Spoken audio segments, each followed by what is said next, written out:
अयोध्या राम मंदिर प्रतिष्ठा एवं वर्तमान प्रयागराज रे चलुवा महाकुंभ ही यही सांस्कृतिक अभ्युदयर परिचायक। यही नूतन जागरण देश में सांप्रदायिक सद्भाव और राष्ट्रीय एकता बजाई रखिबारे एक महत्वपूर्ण भूमिका तुलाउछि। माननीय मोदीजींकर यही मंत्र को पाथई करी आम राज्य में सुशासन प्रतिष्ठा होइछि। ओडिया अस्मिता सहित राज्यर विकास द्रुतगति में आगे चली।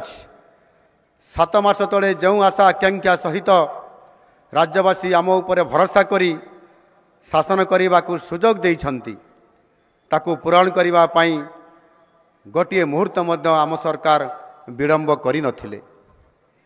2024 मसीहा जून 12 तारिख रे शपथ ग्रहण करिवार गोटे घंटा मध्य प्रथम कैबिनेट बैठक डाकी 4 गोटी गुरुत्वपूर्ण निष्पत्ति निया जाइथिला। सेगुड़िक हैला श्रीमंदिर चारिद्वार भक्तंकर प्रवेश पाई खोलिबा सहित श्रीमंदिर सुपरिचालना और उन्नति पाई 500 कोटी टंकार कर्पस पांठीर व्यवस्था, महिला सशक्तिकरण पाई सुभद्रा योजनार कार्यकारिता और चाषी भाई भौणी धान किणा बाबद को 3100 टंकार प्रदान।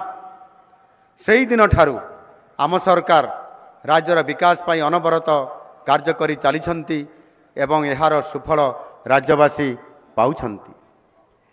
महिला माने होउछन्ति आम समाजर मुख्य अंग एवं जनसंख्यार अधा।